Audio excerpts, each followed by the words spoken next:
how to restore the missing online store sales channel in Shopify store. Hello guys and welcome to this new tutorial.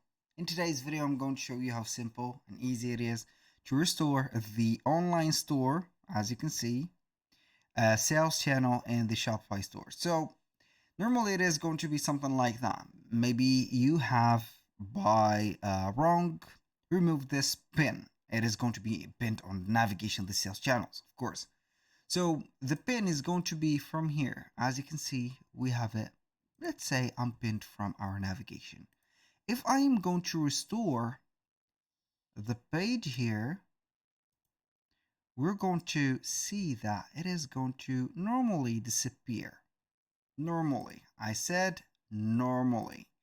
So if you have this problem, and normally it is not going to be a problem anymore because they have resolved that, the pinning, maybe you're going to have a old version of Shopify store or the parameters are not applied in yours, you can head over the settings, head over the apps and sales channels, and here you go.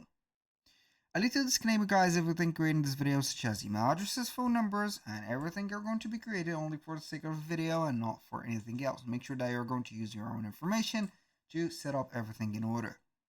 Now we're going to find online store. I click on it and open the sales channels. It is going to open it. Either you're going to pin it to the navigation from here or click on three dots here to pin it, and it is going to be shown up again here. So with that, we have set up this matter definitely. That was pretty much it for today's video. Thank you guys for watching. I hope that you have enjoyed the content and I hope to see you soon on the next one.